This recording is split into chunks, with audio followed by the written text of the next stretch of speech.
Welcome everyone. Glad to have everybody. I'm excited to be here. This is pretty fun and it's really great. I apologize, I'm very raspy. I'm going to do my best. Yeah, well maybe we'll turn it up just a tiny bit to make up for that. Okay. Very exciting for me to see how many people are resonating with my work and my style. So super excited to share with you guys more about what I'm doing. The priority here is to give you a little bit more specific details about how you interpret your horse's relationship and how that's built. So I'm excited to just spend a bit of time and introduce to you guys a little bit more about my life, myself, my family. Personally, horses have always been a part of my life. They've defined part of who I am. The cool thing for me is that when we were young, we kind of lived out in the middle of nowhere, and we had horses, but nobody else did. The cool part about that is that I was never really infused into a style that I defined myself by. It really allowed me just to get to know horses, and I spent a lot of time with them. I was actually born in Ontario, Northern Ontario, and we moved out to Alberta in '92. And it wasn't until I got to Alberta that I even considered training a horse. I thought you just spent time with them and you rode them and you did stuff, but it wasn't really a thing we did. We just were with them. When we got to Alberta, that's really where things kind of stepped up, and I realized there was a lot to training a horse and being with horses. So that really developed my space, and I've pretty much spent my whole life doing this. When I was 14, I started traveling, went to different ranches all over North America and started colts and rode with lots of cool people. And slowly people wanted me to start helping them, which I had no interest in doing. I felt that I was, as a student, just trying to figure things out, and felt that there was lots of really great people out there. But slowly it seemed that people were interested in my style and they wanted to know what I had to say, and it just started happening. And so now we're here. So it's exciting for me to be with you guys, to share with you my passion and how I see horses, and how I see horses can develop deeper relationships between each other with us and horses, and for you guys with each other, because I don't see it as any different. We all just have different needs. My family, you probably see one of my little ones somewhere. She's handing stuff out. And my family's a big deal to me. My wife, Cindy, and our 3 kids. This is kind of sharing this is kind of me. So spend predominantly all my time working horses and training and building my family at home. So we have 3 little ones. My daughter's 12. My son is 10, and we have an adopted boy who's 8. His name's Christopher. And so that's our adventure. So just a bit about me right now. All right. As a teacher, as a horseman, my passion is to help people. I love building relationships, and that's what's developed within me. I guess what you see before you. I don't focus on making horses do things. I focus on helping give what a horse needs so that they can do something. And I find any relationship that doesn't have their needs met can become broken down. So for horses, we can often fall into a place where we're breaking those relationships, just trying to take something from them. And it never leaves us with a good feeling, but it's what we know. And what I'm trying to do is just get to a place where I'm letting how my insights feel guide my learning and my understanding about horses, so I can honor more what they want in life. And I find that it doesn't matter what creature, if your needs are met, you will enjoy life way more. So my sole goal is to figure out what that means with horses and people. And so here we are. I've been doing clinics now for, since I was 21, I guess. Some of you might say, well, that was only 2 years ago, because you don't look much older. You should see me without my beard, or without my raspy voice. I would seem a lot younger. So it's going on 20 years now, and it's been a joy, because I get to be with people that are passionate about developing deeper relationships. So that's been a real pleasure to me.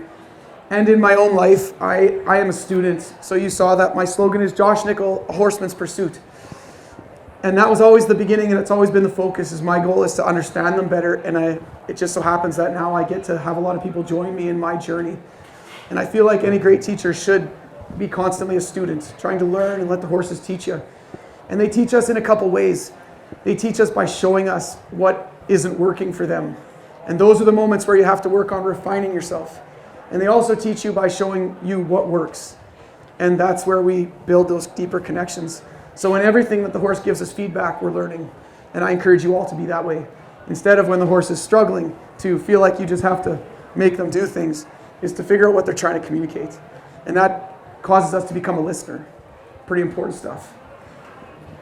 So I've kind of titled this, What Your Horse Wished You Knew. Or how does that, I said, yeah, What Your Horse Wished You Knew. And I say this because I see horses craving and desiring relationship. They are looking to have their needs met, no different than you guys. And a lot of our heads bonking is because we don't necessarily know what that is. And our interpretations of horses is developed in a bit of a negative tone. And what that does is then now the filter you're taking information in is usually then what's causing you your problems. So I spend a lot of time, you see it in my demos and in my lectures, I spend a lot of time trying to help you see through a different lens.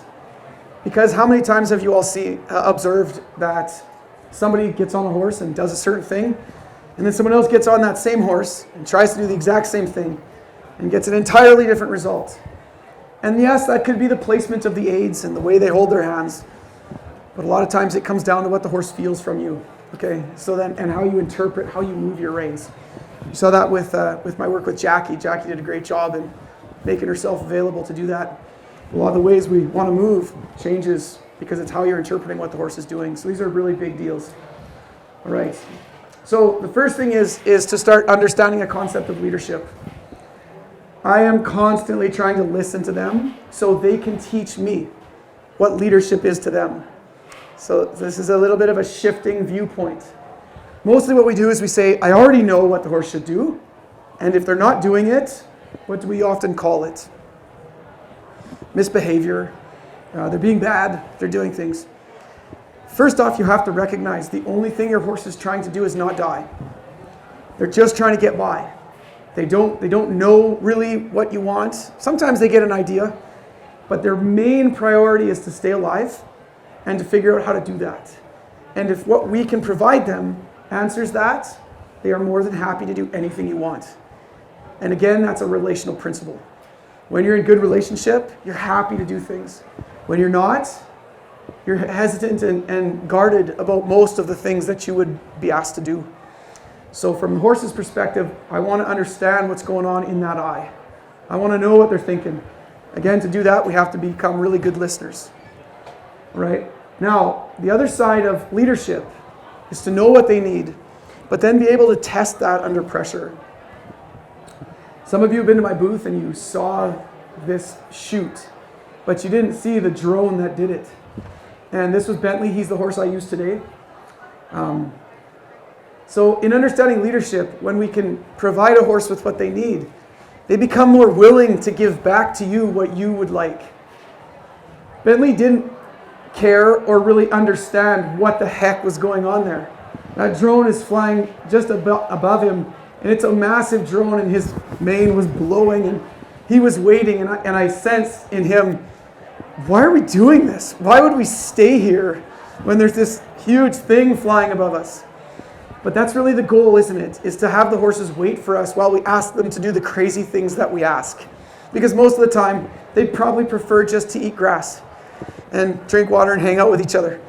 So again, the things they struggle with are not behavior. They're mostly because they just don't really understand how their needs are met through the thing that you're asking them to do. So the other goal that I have is to start understanding athleticism. And if you were able to watch my demonstration today where I rode Bentley, my entire goal is not discipline-based. Okay, and I said that wrong inside to say that I don't have discipline. And what I was meaning to say is that I don't necessarily have a discipline that I'm involved in specifically. I help people in many different disciplines, And the reason that I can do that is because my sole focus is to understand how their body was made to move. Okay, so every different discipline has different rules. And that's fine, because they're all different games, and games have rules. So everybody gets to pick the rules that they want to abide by. For me at this point in my life, my only rule is what works by them. Okay? And so then I'm really trying to promote that and focus on that. People often ask me that, what do I do? And the reality of what I do is I'm continuously growing and understanding them.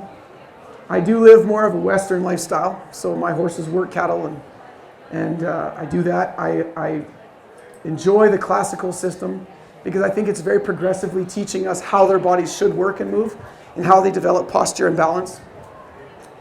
But I'm trying to use my horses in a way that they feel good and that they feel available to give their bodies to us to a job. And so then my other side, so we have this leadership piece, and then we have the athleticism, which is how are they meant to move so that there is no asymmetry in the body. So if we're asking one thing on one side, but it's putting tension on the other, okay, what we're doing is we're actually taking from the horse then. The idea is to get them empowered to use themselves in such a way where they feel balanced and safe, and that's where the leadership piece comes in, and willing to just come to work. And we all know what that feels like when there's that depth of willingness. Okay, so now the goal is to then bring it all together. For me, what I do with that is like I was saying, I live a little bit more of a Western lifestyle, but I really want my horses to feel safe and use themselves right. And that's really a fun way to do that on cattle. And so that's kind of a little bit more of my specific lifestyle. So we're bringing in function, athleticism, and then purpose. And every one of you can do that in whatever discipline you're involved in, because see, that's where we get a purpose. It's great to have purpose, something to go and do, something to work towards. We all kind of need that, or I know I do, or I can find myself getting a little bit complacent. Now, this is where we kind of get to the details here, and your interpretation, and how you all have a lens. And one of the things that I was able to do with Jackie was start helping her see her lens of how she was interpreting space, how she was interpreting how the mare was thinking. Most of the times when there's trouble between you and your horse, it's because your lens has a bit of a negative slant, all right? And so I want you guys all to think about that. If we recognize that our horses are not trying to necessarily be bad, they're just trying to get by, okay? Now you can start recognizing all the areas that you have learned to interpret your horses in a way that's actually maybe against how they're looking at life. And so what happens now is that this starts to create confrontations, okay? So we want to start thinking about your lens. Think about the areas that you might have with your horses or relationships where instead of listening, we're just imposing our intention and our belief. And then in the end, that will create confrontation. The challenge with horses is if that was between any one of you and I, you would be able to speak your piece. You would be able to tell me how you feel. Horses don't have that same privilege to speak in a way we can hear them. They speak through their actions. They speak through their ears, their bodies. And all of these things should cause us to tune our ears, to listen to what's going on. Okay, so how you interpret your horse's actions will determine how you handle or react to situations with your horse. So I really want to bring light to how you're interpreting things, not necessarily what you're trying to make them do, because those are two separate things, guys. You have to really recognize this. Every time you put yourself into a position where you're asking your horse to do a thing, your viewpoint and your lens always is engaged, okay? And so for some of you, you're going to have a very relaxed way about that. Others are going to have more intention they put into this. So all of us really need to recognize what we're bringing to the table. So how would you interpret your relationship? Is your horse anxious? Are they dull? Is your horse at peace? Are you at peace in that relationship? Some of the things I was able to do with Jackie was to create an environment where she was starting to recognize how she was interacting when her horse was doing a certain thing. Because a lot of times we don't actually recognize that there's these things happening. So what is going on in her, or what's going on in you when those moments happen? Okay. Now, this takes us into a little bit of a description of the two different styles of horsemanship that I see. Again, I was explaining to you that I've been teaching clinics and training horses now for quite a long time. And emotional horsemanship, I'm kind of changing this because I don't necessarily want anyone to feel that when you have emotions, this is bad. Okay, emotions are not bad in of themselves, but reactive emotions can be. All right. So when you get into a spot and you become emotional, it tends not to cause us to create positive interactions. So what emotional horsemanship or reactive horsemanship is prioritizing or has a belief system of is the horse's actions are interpreted through the filter of human emotion and define the respect level. Okay, this reaction tends to encourage confrontation and will justify emotional pressure. Okay, so just follow that through again. When your horse does something, they pin their ears, they swish their tail, they kick out, we interpret that as if it is the same thing as if any one of you would pin your ears at me or kick out. We take that in a very personal way. Okay, so when the horse does it, their energy comes flying towards us, and because it comes with such intention, it's taken personally. So now you feel at your core that you are being devalued. Then what happens is it makes me feel like, and because there's a lot of justification to this in some of our teaching, don't let your horse get away with that. And so then we feel quite justified now to pressure them.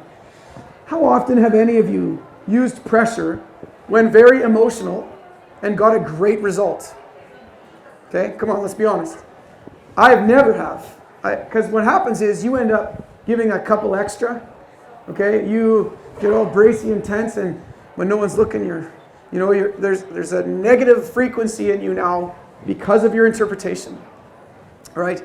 So when horses do things, kicking, positioning themselves, pinning their ears, we're interpreting this as a personal aggression towards us, and then justifies our emotional pressure. And so what happens is horses become fearful of your pressure, and that puts them into a self-preserving state. What happens when your horse is in a self-preserving state? Do they seek you for comfort and peace? No. Every question is going to cause tension. And I was able to share that with Jackie today too, which was really great to preface that before this.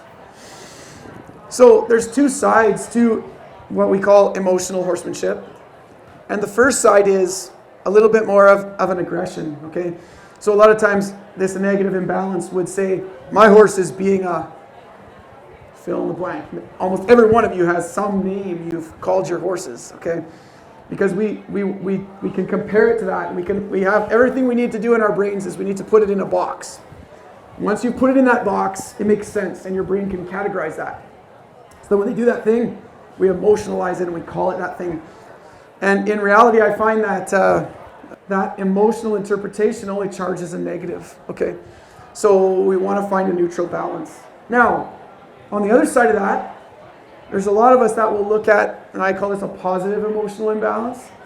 And maybe I'll come up with a better term for that, negative and positive. Maybe there's something better I'll come with. But the idea is a lot of times people look at it like it's positive because what you're doing is you're saying, I will only pet them and I will love them and I will squeeze them, and they will love me. And that's a little bit of a other step. And a lot of times what happens is we usually make that step when we've watched people on the other side and we didn't like what they did. So then we want relationships, so we jump over onto this side. Now that doesn't mean you should pressure, somewhere in the middle. What I'm saying is we need to get away from emotional interpretations. Okay?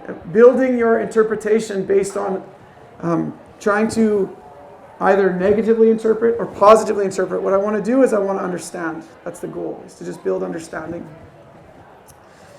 So in general, does that make sense? Emotional horsemanship would mean when you see the horse in their actions that you would interpret it a certain way, thus feeling justified to deal with them with that certain pressure. Now your pressure has an edge to it.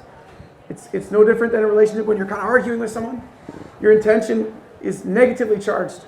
How does it feel when we're having conversations with people and their intention is negatively charged? It will immediately put you back. Okay? It doesn't allow you to open up. You also have to recognize your horse will go into self-preservation way faster than you will. Their cerebral processor is tiny. So I call the cerebral processing moment the pause, the buffer. You have stimulation, you think it through, and you have action or reaction. Okay? We all have the ability to process through things. If something scares you, that processing time gets less. Horses, when they get scared, they will skip that thought moment super fast because they want to live more than they want to think, which is why they will do seemingly foolish things. Run through a fence, whatever they do. Panic when they're in barbed wire, whatever it might be, because they stop thinking. So it becomes very important that our interpretation is one that keeps a horse thinking. Again, in the demo, I spent some time playing with pressure to help the mare understand a new effect to pressure. Because when she felt the pressure initially, she wanted to go inside herself and stiffen up and brace against it. That has more to do with her interpretation of the pressure. Okay? So you recognize now you're speaking to an interpretation. We are all doing that. When I speak to any one of you about anything, I'm speaking through my interpretation, you're speaking through yours. We're talking back and forth that way. When we find good alignment with people and horses, usually our interpretations have aligned. And that's when we feel like we can connect with somebody and we're really there versus bumping heads all the time. All of us have had at least one horse that you are good at bumping heads with because your interpretation bumps against theirs. And we've all had other horses where it seems like everything just clicks. Okay? And a lot of times you give that horse you bumped heads with to someone else, everything just works out because they have resonance. My goal is to build my interpretation, my resonance around what brings success to the horse. And I'm always trying to adjust that. So I just encourage you guys, when you bump up against stuff, recognize that that doesn't necessarily mean your horse is just being bad. They're trying to share with you what's not working for them. When we can meet their needs, things change. Now we move to the opposite scale. And as you guys already know, because you've heard this a million times, because it's in every introduction you hear when my name comes up, relational horsemanship is what I'm trying to build. It's what I'm trying to advocate for. It's how I'm trying to change people's lenses when they think about horsemanship and life. Okay, but we're speaking specifically to horsemanship here. The idea behind relational horsemanship is that the horse's actions are interpreted as an expression of their core needs being met or unmet. Right? And you guys are no different. When a horse acts, they kick, they block, they brace, they tighten. This is a demonstration of them saying, my needs are met or they're not met. Okay, so what happens here, and this is the beauty of this, when you change your lens, what is the first thing that is now removed from you? The emotion, the charged energy. Okay, if I say to you, then you really are listening to me and I say, don't you let that horse do that to you. They're gonna learn bad stuff and you better get after that right away. Oh. And then you can't let them attack you or be like that or be rude or be a jerk. You see, it's charging up an emotion in you. Okay? If all of a sudden we're able to remove that and we say, when a horse does these things, it merely means their needs are unmet. You feel all of us, it just takes attention away. Now you can deal in calmness. And I believe that calmness is a superpower. I'm working at this all the time in my life. Every challenge I'm faced with, can we think if we're not in a calm state? We don't know it. It's very hard for us. Humans are the only creature on the planet that can go into a state of fear by thought alone. Okay? This is kind of taking us off to another train. Your horse needs a stimulation. They need to be taken somewhere and something to happen. Okay, another horse to be separated, a spooky sound. You guys can all be sitting here and start getting scared of something by your thoughts only. Okay, this is a really big thing. I don't want to get into this too heavy, but it's the biggest reason why, as in our own humanness, we must spend time in the art of learning what it means to become calm. Because your horse is always feeling you. And if you come up to your horses all the time and you're asking them stuff, and you're in a state of tension and anxiety, and they can feel the energy and the chemicals coming off of you of anxiety and fear, do you think that this then provides them with a feeling of safety? Okay? Now, what I always recommend to people is if you feel like, well, that's me, and a lot of times what people think is, well, then I shouldn't be around my horse when I'm like that. And I 100% disagree. The only thing you should change is that you shouldn't ask them as much. Just go be with them. Horses give off a heart resonance that's like 5,000 times bigger than ours. Okay, there's a lot of science right now in the Heart Map Institute about what actually comes off horses. It's the reason why we love them. It's the reason why I want to be around them. I just want to touch them. because they give off a beautiful feeling. If you're struggling, just be with them. Stop asking them to do things. Because when you're in that negative state, you're going to break relationship.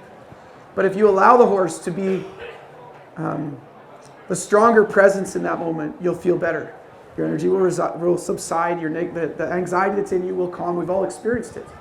Some of our sad moments, our challenging moments, where do we go? We find our horse, okay? And that's really important. And I want to encourage that, okay? But that's not the time to be working them, okay? So there's a difference in the moment, and it's important relationally. I want to give my horse value. I want them to feel like there's times where they are strong and I'm not. I think that's a leadership piece. I want them to feel like they carry, that I'm not always the one telling them what to do, so to speak. I want them to feel valued and validated in their strengths. And the more you do that, that to me is a leadership quality, because you're empowering stuff now. Okay, I want to empower my horses not to be scared. I don't want to fight with them about what they're fearful of. I want to empower them not to be scared. That's meeting needs. I also want to validate them in moments that they're stronger than me. Okay, when our horse, when our horse is in that sweet spot, they're in that deep moment, it's pretty amazing to be around. Okay, so a balance of validation. This encourages an emotionally balanced perspective. Now, if we get this right, all the emotions leave. Now your pressure is no longer charged by a negative, and you are at the apex of change, and that's a big deal. So then you can take all of your thoughts. You don't have to really change what you're doing with your horse, but you change the way you're thinking about them. Now your energy comes different. So I have a style of horsemanship, and if you guys enjoy that, I am more than happy to share with you in as many ways as I possibly can how I do this. I've built a system and a progression that people can get involved with. But that's not what I'm here to ask of you. I'm happy if what you're doing is working and you're enjoying it, great. As soon as you change your perspective, now you're fueling everything you ask them with an entirely different energy and mind. And the real power lies right there. So I hope that from this you can take that information and experience a change with your horses. All right? So what happens in you is the best that can happen in your horse. I alluded to this in the arena when I was working with Jackie. And this is really the highest advocate of calmness. Because you see some people, it doesn't matter what horse they touch. They just seem to walk up and the horse calms down. And we all know others where it is 100% the opposite. They walk up and any conversation they're involved in or any horse they touch, the horse starts to fidget and get a little bit worried. Because your energy matters. Now, I'm not saying high active energy people are bad and low energy people are good. That is not at all what I'm saying. Every person is made in a unique way, and that's beautiful. What I'm saying is we must understand ourselves.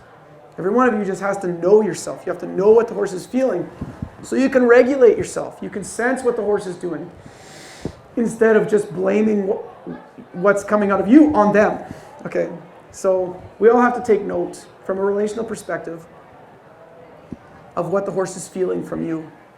And I encourage you all, don't necessarily take this as a negative thing. The more awakened you become about what horses see, the more empowered you have the opportunity to become. And that's really what my goal is here. So I hope nobody leaves in these conversations with a sense of heaviness. I hope that you can take it as an empowering opportunity to have the opportunity to develop a deeper relationship with your horses. What are the horse's core needs? All right, so this is pretty important. I keep talking about needs and needs and needs. Some of you go home and you say, wow, I want to meet my horse's needs. And then you go and you put your halter on it. What are the needs? You kind of feel lost at that point. So it's a pretty important part of this conversation to start sharing. What are our horse's needs? What are they looking for from us? Okay? So horses have instinctual needs. Okay, I think we all understand this because we all still have horses. That means we're feeding them. It means we're giving them water. Okay, I hope. We're taking care of the things that keep them alive. All right?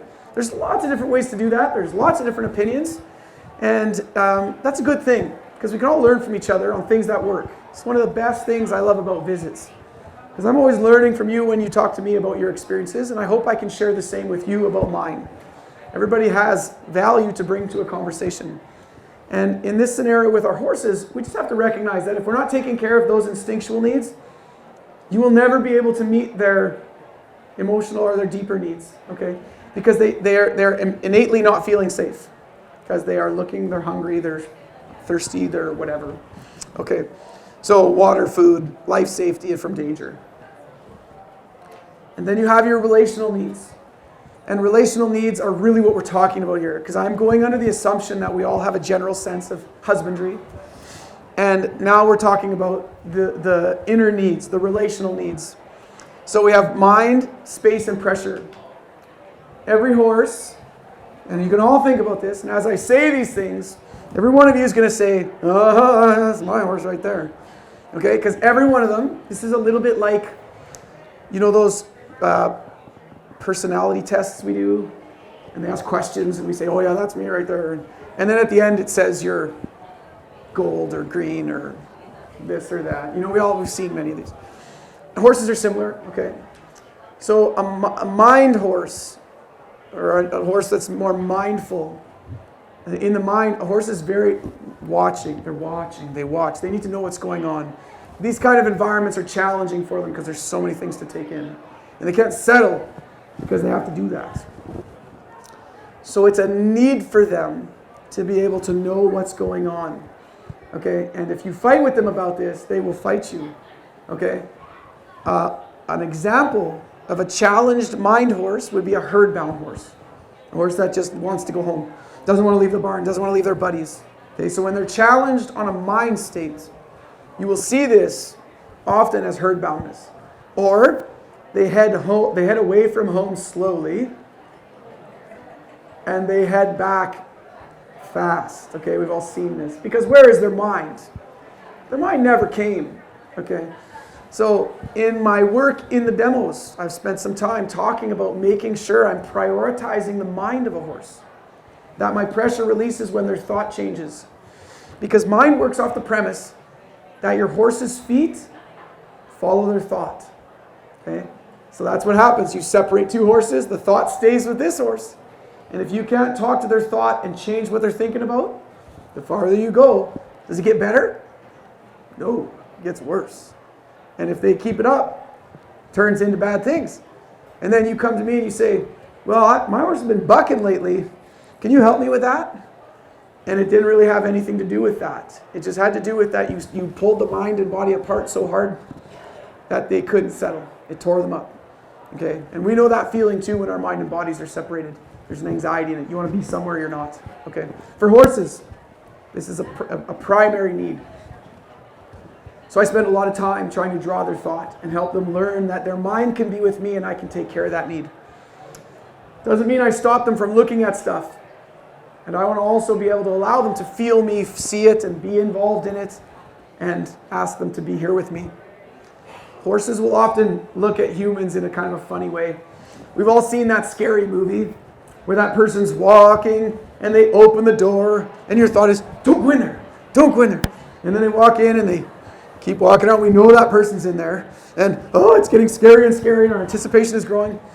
A lot of times horses look at humans this way. Okay? We're just walking along and they say, you didn't see that. You didn't see that. And there's all these things they're taking in and you're just walking along. And they look at us like, my goodness, are you clueless? Do you not see all this stuff? And this is how their mind works, guys, right? So then if we can't relate to the way they think, it's very hard for us not to be able to hold space for them. Okay, so a mind horse is going to become super mindful of everything that they're around, and they need to talk to you about each of those things. In the beginning, it's lots of conversation. And it gets less and it gets less as they feel comfortable and confident in the tone you've set. All right, next is space, and this is spatial. Spent a bunch of time talking with Jackie and that mare, spatially. Space, a space horse, or a horse that's spatial, is a horse that is deeply seeking to feel you. How many of you would have defined a space horse that way? Okay, how do we often define a space horse? Rude, pushy, yeah, bossy. What do space horses usually do? Well, they'll pin their ears, they'll kick at you, they'll do lots of stuff, okay? But those are amplified effects. Those things don't happen right away. If I was in conversation with any one of you and I started bothering you, most of you aren't just going to snap at me right away. It takes some time for me to build up a good snap out of you. Okay? I got to work hard to earn a snap. It's the same with your horsemanship. Okay? The horses don't just snap like that. When we misinterpret this is where the problem comes. Okay, so space is a desire to connect. What does that do to us emotionally now? It removes all the tension. Okay? So your horse is looking to connect. And here's where the struggle comes. This is why I believe in relational horsemanship. There's always an element of us growing and deepening our own awareness of ourselves in the process of offering the horse a better deal. Because most of us, because of life, are energetically very small. Because we don't want to be hurt, so we're not putting ourselves out there. We're not making ourselves very vulnerable. Because every time you kind of hear, we might get hurt. So then we walk like this. Well, a space horse has to feel you. They need to feel you. So what are they going to do? They're going to try to get closer. They're going to get closer. They're going to get closer until they can communicate through the space. So you see, when you change your perspective on this, all of a sudden it changes how you deal with it. Now I think about space horses just by becoming more aware of what I'm giving off, and I try to keep giving my feelings off. Let your thoughts be outside your body. Practice that. So there's got to be an honesty in what you're thinking, what you're feeling, and what you're doing. And that's when you start giving off a better resonance. And a space horse doesn't now need to go searching for you to feel you. Does that make sense? I know it's a bit of a brain scrambler because most of us have built a common principle that space horses are just pushy and need to be dealt with. And it's a common training principle just to get after them about that. I'm sure some of you felt with that mare that I should have gone in on her a little stronger, a little earlier. But it wasn't to me about making her get out of the space. You can guarantee Jackie's spent some time trying to help her move. Okay, so again, the resonance is not necessarily that. And conclusive regarding needs is pressure. A pressure horse generally will be a spooky horse. They're horses that, don't dare turn that rock one bit of an angle because they will know it. They will spook at it now. They will feel that. They will sense stuff. They will spook at tarps. Anything new will create hesitation. Okay, this is the deal. The horse I'm going to work tomorrow, this is my plan, this is my Andalusian. He is deeply a pressure horse. Okay, he's been the most challenging horse I've ever worked, and that's why he's here. Because I'm not necessarily here just to show you how great I am. I want to show you guys process I take horses through. I want to give you steps and progressions to show you what I'm in. So you're seeing a range of horses that I've worked. Some that end up looking pretty good, I hope. And some that are going to be a little bit more tough or challenging so I can demonstrate to you how I'm working that through. I think that's valuable for you guys. Okay, so pressure horses are going to be spooky. These are the horses that need to feel pressure and understand to yield. Pressure is the conduit that makes change. So if I apply a pressure, I will release my pressure when their thought comes to me instead of when they run away. That doesn't mean I keep my pressure on, but I apply a little. When their thought comes, I take it away. They can control pressure by their thoughts. This empowers a being that I am not just pushing their body around and their mind has to figure out what I'm doing to their body. I believe this to be a relational disservice. Having any one of you do something, get up out of your chair, come and talk to me. I don't come and move you physically and hope your brain figures out what I'm doing. I speak to you mentally and you control your own body. When it comes to our talk on athleticism, which I hope I can give. Tomorrow, if a horse's mind is not moving their own body, they become tight because they always sense you're going to pull them away from what their thought was. Creates tension. Now you have no availability. All right. So the goal is to help horses understand 2 points when it comes to pressure. Pressure draws attention, and pressure focuses on release. What you saw in my little Bentley horse, hopefully, every pressure I applied, something he could soften to. The goal is to get them to soften from their head to their tail. I seem to have this struggle every demo, every session. My plan is to be able to spend some time answering questions, but I just seem to run right to the end because I just really want to share this stuff with you.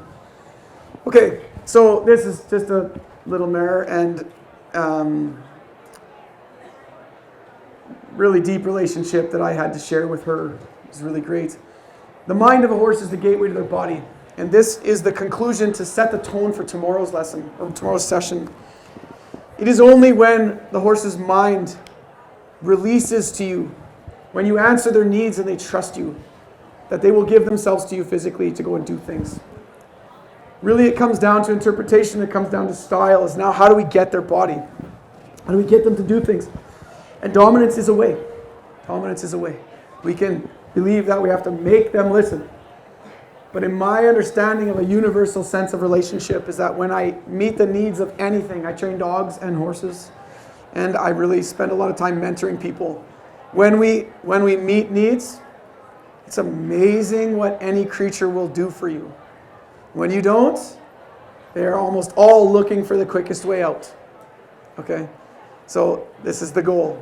If you can meet those needs, they make themselves very available. In this picture, I did not ask her to put her head on my lap. I did ask her to lay down, and then she did the rest. And so that's a kind of an impacting picture for me of these types of scenarios. That gray horse, you see that picture that we have on our board there. That's another one of those things. I've never been able to ask him to lay down. He got into a spot where he struggled, and I just backed away from it. But when he feels safe, he'll lay down beside me. And I love to keep it that way. I never want to teach him to lay down. Just for that reason, because I love what that means, that he feels safe with me. Okay, so I hope this makes sense. I have 1 minute left. This is kind of my deal. I'm just sharing my perspective. I'm not necessarily trying to fix your problems, as much as I do believe a change of interpretation will do so. Because most of our problems are because we built up interpretations to see a thing a certain way, and we keep pushing in on it that way, and we keep getting a certain reaction. So a quick fix will never work for you then. An idea or a new technique, you'll come up with the same problem all the time because you're not changing how you see it. So the most important thing I can give to you guys initially is to look at horsemanship with a new lens. To see that horses relationally are just wanting their needs met just like you guys. And when you can offer a horse that deal, it is honestly amazing what they will give you. Okay? And so that's the premise to my work. Tomorrow what we're going to do is we're going to spend some time talking about what that actually looks like physically. So we're going to have some more diagrams and pictures to show you how the body actually works when they're in tension. And so it's a little bit more biomechanics. We're getting a little more detailed. Today is a little bit more relational based. So I think what I'm going to do, I don't know what's happening next here, but I think what I'm going to say again is I really want to spend time with you guys and visit. I think I need for a moment to stop projecting. But I would love to visit with you guys. Okay, to me it's relationships. I want to get to know you and meet you. Please come to our booth. We have lots of things to offer. I'm not necessarily a salesman. I'm just trying to create a real great way for people to be able to learn what I'm doing with more intention if you're interested. So come to our booth. We'll share as much as we can with you, help answer some questions, and I hope you enjoyed this. Thank you very much.